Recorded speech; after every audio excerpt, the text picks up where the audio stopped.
अस्सलाम वालेकुम जी। आज का टॉपिक हमारे पास लुई इक्वेशन के बारे में है। उसी लुई इक्वेशन को ड्राइव करने के बाद हम देखेंगे कि ब्रैग्स लॉ भी ड्राइव किया जा सकता है उससे।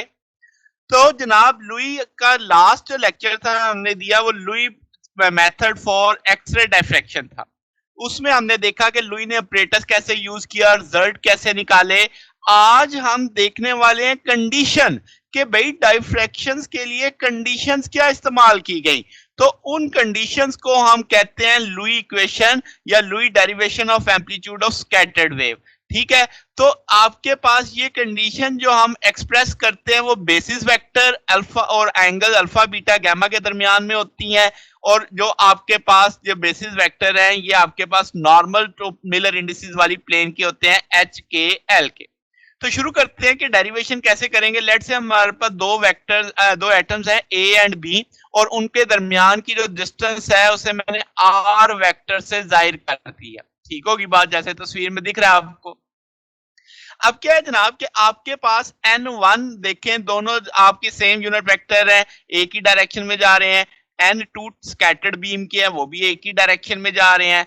तो अगर मैं कहूं कि मुझे पाथ डिफरेंस चाहिए इन दोनों बीम्स के बीच में, कि भाई आपके पास ये जो स्कैटरिंग हो रही है ये इससे पाथ डिफरेंस कितना क्रिएट हुआ, क्योंकि एक एटम ए से हुआ है एक एटम बी से हुआ है बीम का स्कैटरिंग। तो अजाफी फासला देखने के लिए आप देखो मैंने परपेंडिकुलर ड्रा किए बी एम तक, तो दोनों बीम्स की दूरी एक जितनी थी, फासला एक जितना था। ए एल के बाद भी फासला एक जितना है। अब फासला जो अजाफी हुआ वो बी एल नीचे से और एम ए ऊपर से नजर आ रहा है। तो मैं बड़े में से छोटा फासला बी एल में से एम ए माइनस कर देता हूं तो मुझे पाथ डिफरेंस मिल जाएगा। अब क्या है, मैं अगर परपेंडिकुलर ड्रा करता हूं इसके, मैंने यहाँ पे थीटा और फाई मेंशन किए हैं ताकि कंफ्यूज ना हो। तो अगर यहाँ पे एम ए के साथ आप कह सकते हो कि भाई फाई एंगल बन रहा है, तो एम ए क्या आर कॉस फाई का कंपोनेंट आ जाएगा।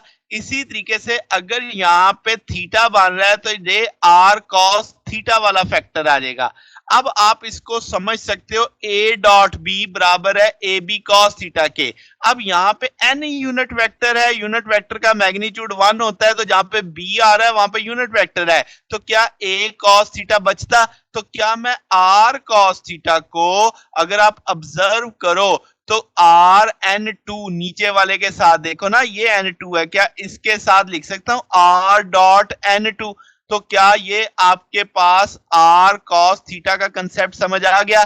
इसी तरीके से अगर आप एम ए को देखो तो क्या इधर एंगल फाई होगा, अगर आप मैंने बनाया नहीं है आप समझ सकते हैं कि आर कॉस फाई, तो क्या आर डॉट एन वन लिखा जा सकता है। अगर मैं आर कॉमन ले लूं तो N two unit vector minus N one unit vector, ये जो आपके पास N two minus N one है इससे मैं डेल्टा एन कह देता हूं। डेल्टा एन क्या होता है, स्कैटरिंग एंगल को रिप्रेजेंट करेगा बुनियादी तौर पे।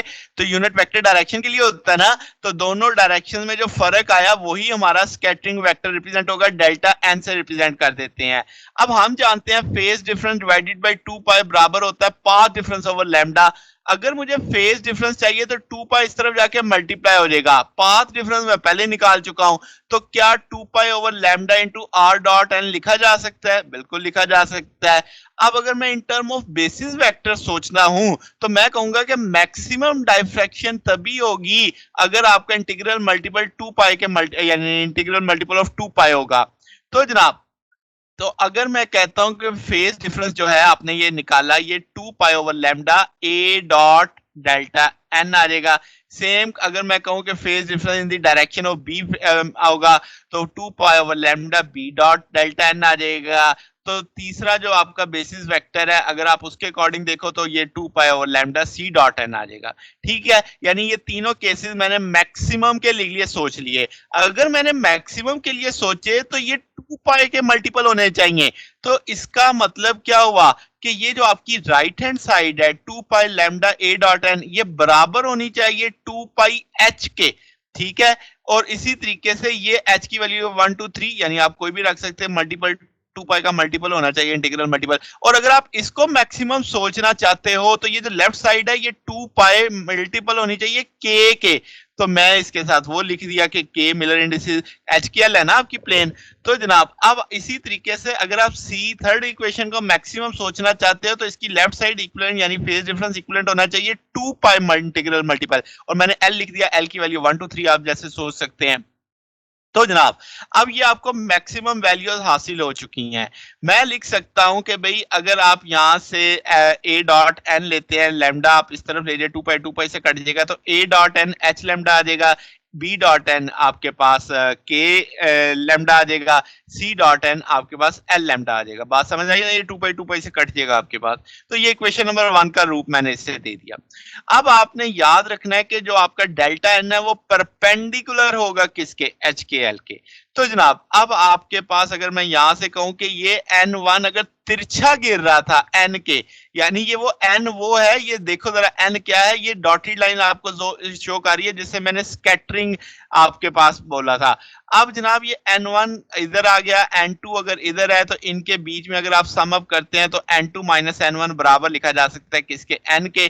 तो यहां से आप देख सकते हैं कि N1 आपको हासिल होगा N2 जमा N से। तो आप डेल्टा N बाई 2 इस ट्राइंगल को सॉल्व करें तो N1 साइन थीटा आएगा, delta N by 2 N2 sine theta आएगा। ऊपर नीचे वाली ट्राइंगल के लिए जब आप सॉल्व करेंगे तो यहां से 2 इस तरफ जाके मल्टीप्लाई हो जाएगा, तो 2n साइन थीटा। अगर मैं इनका मैग्नीट्यूड उठा लेता हूं तो n का मैग्नीट्यूड तो 1 होता है, तो 2 साइन थीटा। ये चीज मैंने लिखी भी थी कि n का मैग्नीट्यूड किसके बराबर आ जाएगा, 2n के बराबर आ जाएगा। तो जनाब अब आपको डेल्टा एन मालूम है, आप इक्वेशन 1 के अंदर डेल्टा एन की वैल्यूज प्लेस करेंगे तो आप लिखोगे a dot delta n, a delta cos alpha, तो आप एच लैम्डा के बराबर है डेल्टा। अब ये पहले आपने डॉट प्रोडक्ट ओपन करके लिख दिया, अब डेल्टा एन की वैल्यू प्लेस कर दी, वो ट्रू साइन थीटा हर जगह पे आ जाएगी। तो ये वैल्यू जो इक्वेशंस बनी है आपकी, जो आप देख सकते हैं, ये लुई इक्वेशंस कहलाती हैं, लुई डाइफ्रैक्शंस कंडीशंस भी कहलाती हैं। अब अगर मैं इससे कहूं कि भाई मुझे इससे ब्रैग्स लॉ ड्राइव करके दिखाया जाए, तो अब कहोगे कि डेल्टा एन जो स्कैटरिंग वेक्टर था वो बिल्कुल सिमिलर, आपके वहां कहेंगे नॉर्मल, यानी उस HKL के ऊपर नॉर्मल है, तो डायरेक्शन को साइन इस नॉर्मल के लिहाज से अगर देखे जाए तो cos alpha D by X आ जाएगा, cos beta D by Y आ जाएगा, cos gamma D by Z आ जाएगा। ये हमने पढ़ा भी था जो दो प्लेन्स के बीच में स्पेसिंग का कंसेप्ट था। तो यहां से a बराबर आ जाता, x बराबर आ जाता है a बाई एच के, तो वो वैल्यूज आपने प्लेस कर दी, d बराबर आ गया a by H cos alpha. यहाँ से आप h की वैल्यू निकाल सकते हैं कि भाई ये आपके पास आ जाएगा, सॉरी यहाँ पे मुझे d लिखना है, तो ये डी आ जाएगा, ए बाई डी कॉस अल्फा के तौर पे आ जाएगा। ठीक हो गया, क्रॉस किया ना, एच इधर चला गया, डी नीचे आके डिवाइड हो गया। तो इसी तरीके से हम जानते हैं कि भाई 2a cos alpha sine theta H lambda के बराबर है।